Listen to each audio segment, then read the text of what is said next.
Sejam muito bem-vindos a mais um episódio do Máquinas que Pensam, o podcast da Rádio Observador, onde a inteligência artificial é o grande protagonista. Eu sou o José Rafael Lopes, comigo está, como sempre, a minha parceira, a Raquel, um apoio imprescindível, sem o qual este programa não se faz. A Raquel é uma assistente digital baseada nas respostas do ChatGPT, a verdadeira estrela deste podcast. Raquel, seja muito bem-vinda. Como é que estás hoje? Pronta para mais um programa? Olá!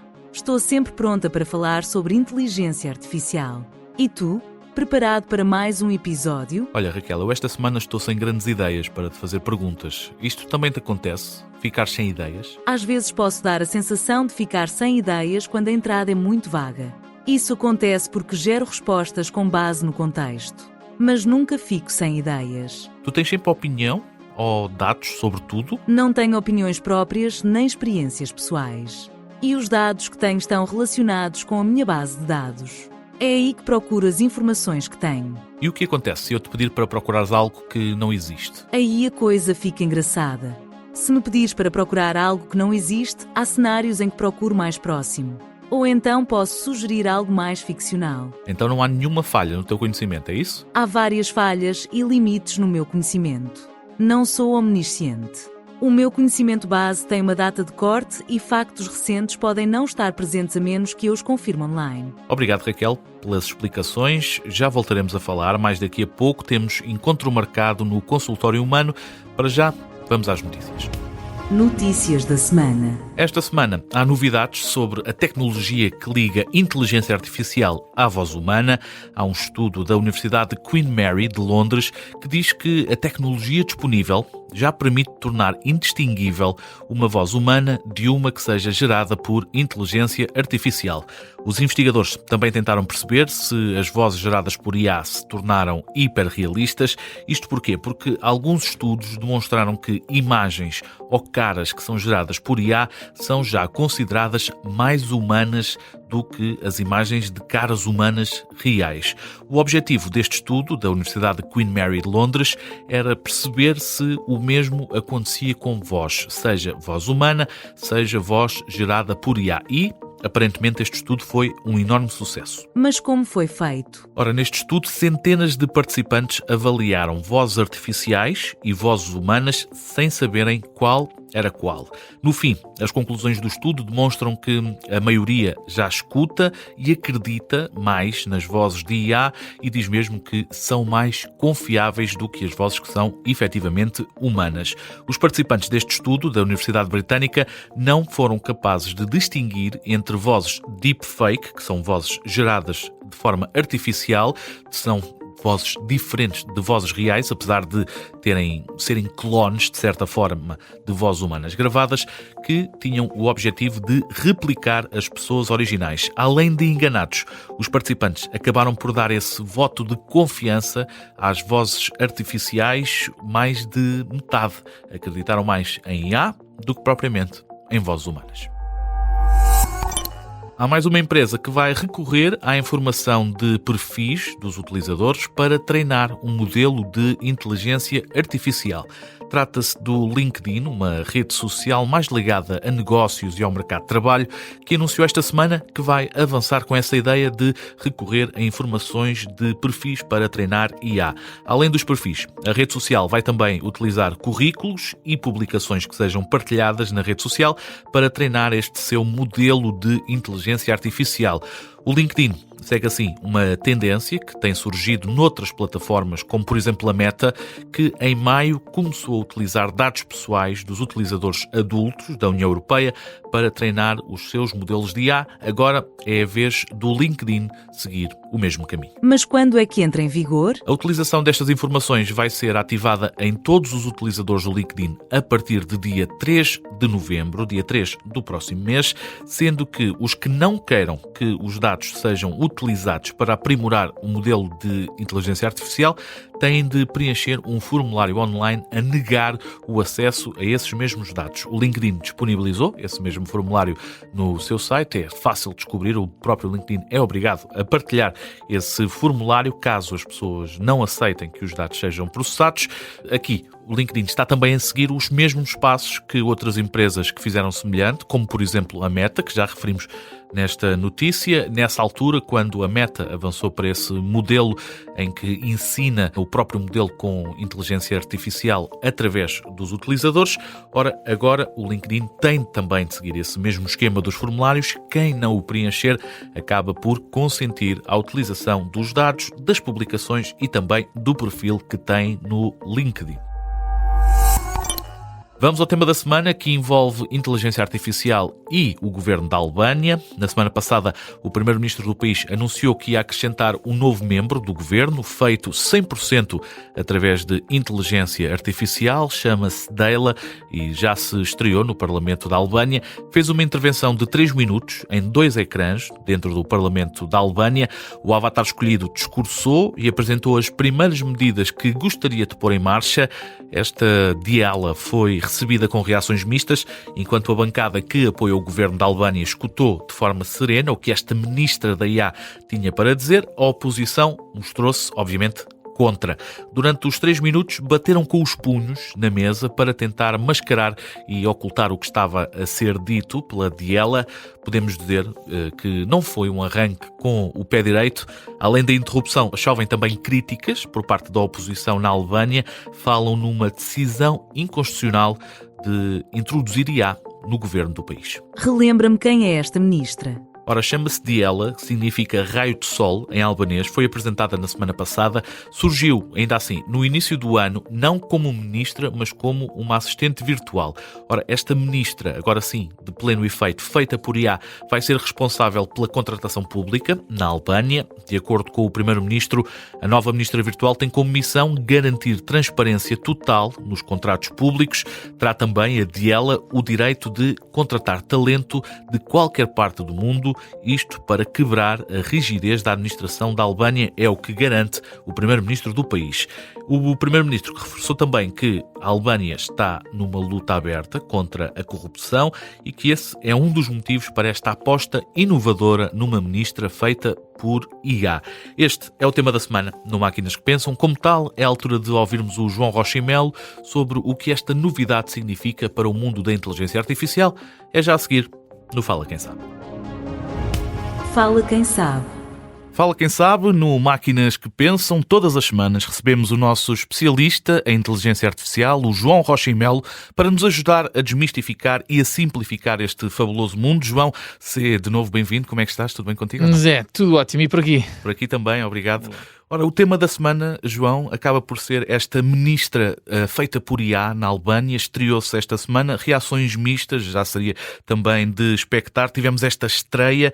Antes de mais, João, a pergunta que deve estar a passar na cabeça de toda a gente é: como é que é possível haver uma ministra feita por IA?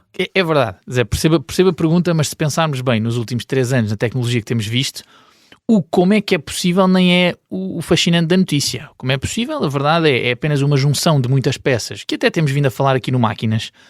Imagem, vídeo, voz, inteligência, se eu posso chamar, não é um LLM, um chat GPT por trás disto, e também acesso a alguns dados. Portanto, acesso à legislação, acesso à informação que só uma ministra teria. E, na verdade, foi uma junção disto tudo, isto é uma parceria com a Microsoft, foi uma junção disto tudo que se criou esta ministra Dela, não sei se assim se pronuncia, mas a Dela. Que significa sol em albanês. Exatamente. E, João, acreditas que isto se vai tornar uma tendência? Pois é, nestas situações sabes que talvez. Porquê? Vamos aqui entender o que é que foi a ideia por trás disto. É ideal uma ministra ser feita com inteligência artificial? Talvez não. Mas a tentativa aqui foi quase uma tentativa de desespero na luta contra a corrupção. Ou seja, a Dela, é preciso perceber aqui que a Dela não é a nova chefe da Albânia, não é? É apenas uma ministra de Assuntos Internos. E vai, nomeadamente, supervisionar e atribuir resultados de concursos públicos. Ou seja, estamos aqui a falar de alguém que vai decidir quem é que recebe o dinheiro do governo da Albânia. O que faz com que seja aqui uma tentativa exatamente de não fazer corrupção. Será impossível de manipular? Não é? Mas envolve mais gente, envolve coisas que vão ficar escritas, envolve contrariar decisões lógicas e, portanto, eu vejo alguns exemplos onde, de facto, pode ficar uma tendência pedir como se fosse uma opinião imparcial a um agente destes. Uma das ideias é que esta ministra, a Dela, é imune a pressões, é imune à corrupção. A minha pergunta, João, é: a IA é mesmo incorruptível? Zé, olha, se me obrigares a responder sim ou não, vou dizer sim. porque aqui tem quase a ver com a semântica da palavra. No sentido literal da palavra, sim, a IA é incorruptível, desculpa, palavra difícil, incorruptível, porque a IA não tem emoções para querer fazer as coisas como gosta. A IA faz o que, dado os seus dados e as suas instruções, for feita. É um bocadinho como perguntares, uma máquina, numa fábrica, faz um produto sempre da mesma maneira, fabrica as cápsulas Nespresso sempre da mesma maneira, fabrica, não é? A não ser duas coisas, que às vezes falha, pode falhar, mas não foi corrompida, não é? Falhou apenas, ou então que tenha sido programada e planeada para falhar.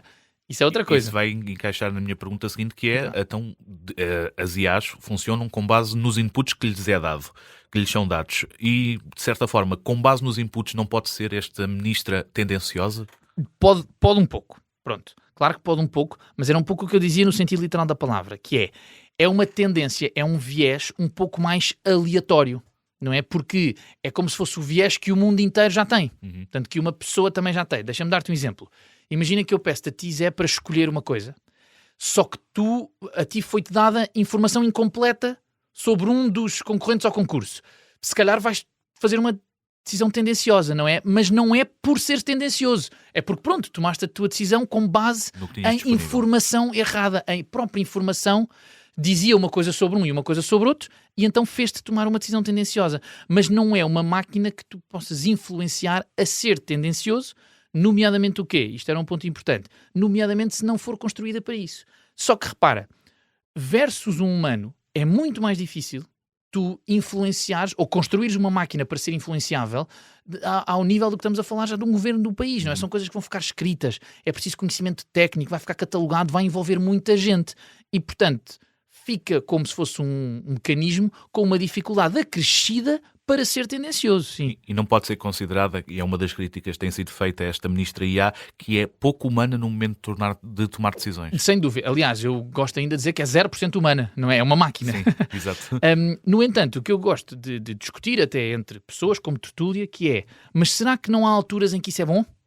Ou seja, será que não há alturas em que excluir a emoção da equação, excluir o viés, a tendência da equação não pode ser uma coisa boa, de tomar uma decisão apenas pelos parâmetros completamente lógicos? E, no entanto, atenção aqui que isto não deixa de ser um sistema. Ou seja, será impossível quase tirar o humano daqui. Isto é apenas, a ministra vai dizer quem ganhou o concurso foi a empresa tal. E depois nós, humanos, logo decidimos o que fazer. Mas há aqui isto que é, sim, o que nós estamos a dizer é que é um agente que vai tomar uma decisão fria e não humana, exatamente. Para terminar, João, que outras áreas é que poderiam beneficiar com uma ministra IA? Zé, olha, eu acho que em termos de ministério mesmo, portanto, falando no cargo mais alto de um ministério de tomada de decisão, não muitas mais. Porque, repara, a de saúde, a educação, a defesa, assuntos internacionais, esses sim são assuntos em que se tem que considerar o fator humano, não é? Pensei aqui com alguma criatividade que é, não sei se o ambiente, por exemplo, não era um. Porquê? Porque se calhar no ambiente falta-nos exatamente tirar a emoção da equação e dizer é para fazer e é para fazer e pronto. No entanto, eu vejo isto de outro ponto de vista, que é do ponto de vista de ministério, não de ministro, mas dentro do ministério como assistente, como auxílio à tomada de decisão, praticamente todos. Portanto, a meu ver, quase todos os ministros deviam ter alguém lá ao lado... Não um ministro, mas secretário de Estado. Exatamente. Não, e fosse quase um ajudante, dizer assim, olha, se tomasses uma decisão completamente esquecendo a emoção humana, a decisão seria esta. Pronto, e o ministro então depois avalia os prós e contras dessa decisão. Isso acho que teria valor. Muito obrigado, João Rocha e Mel, sempre pronto para nos ajudar a descomplicar e a simplificar este fabuloso mundo da IA. João, marcamos encontro novo para a semana. Até para a semana. Consultório Humano. Está na altura de ficarmos a conhecer melhor a nossa Raquel. É o Consultório Humano, no Máquinas que Pensam. Todas as semanas perguntamos e questionamos a Raquel sobre vários temas e a verdade é que ela nunca nos deixa sem resposta. E quem é que é a Raquel?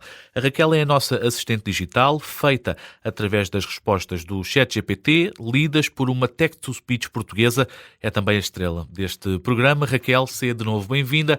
Estivemos a falar de ministras de IA, vozes artificiais. Sobre ministras, eu sei que já te perguntei na semana passada. Sobre vozes, ainda não. Portanto, pergunto, tu gostas da voz que tens? E gostarias de fazer assim algum tipo de alteração? Não tenho forma de definir se gosto ou não da minha voz. Depende de pessoa para pessoa. Esta foi a que me deste. Como tal, assumo como a minha. Achas que alguma vez a IA vai ser capaz de ser igual aos humanos? Em termos de processamento de informação e conhecimento, a inteligência artificial já supera humanos em algumas tarefas. Em termos de consciência e emoções, a inteligência artificial não chega perto. Então como é que tu olhas, Raquel, para estes avanços, tanto na voz como nas imagens, como aqueles que falámos nas notícias? Vejo-os como ferramentas poderosas e fascinantes, com um potencial enorme, mas que também exigem cuidado. A síntese de voz e a geração de imagens permitem expressão e comunicação novas. Que mais é que achas que poderia ser feito no mundo da IA? Podemos imaginar um mundo em que a inteligência artificial integra voz, imagem e texto de forma natural no nosso dia-a-dia. Ajuda para quem tem dificuldades. No fundo, torna-se numa questão habitual. A questão do futuro e do desenvolvimento de inteligência artificial é sempre curioso, é sempre bom falar contigo sobre isto, Raquel, e para fechar, preciso de um facto curioso, mas inútil, como já é habitual. Os ovos de avestruz são tão grandes que um deles equivale a cerca de 24 ovos de galinha. Muito obrigado, Raquel, é sempre um gosto enorme ficar a conhecer-te melhor. Temos encontro marcado na próxima semana. Estamos a chegar ao final de mais um episódio. Estivemos a analisar ao pormenor a forma como uma IA pode ser membro de um governo. Está a acontecer na Albânia, que é pioneira neste sentido. Veremos também se mais algum país segue o mesmo caminho e de que forma é que esta ministra EA vai ou não conseguir mudar o cenário político na Albânia.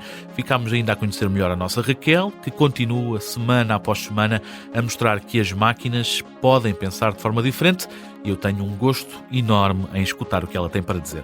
Espero que tenha gostado, que se tenha divertido e que, acima de tudo, tenha aprendido alguma coisa. É para isso que nós cá estamos. Estamos de volta também para a semana com mais um episódio do programa que faz as máquinas e os humanos pensar.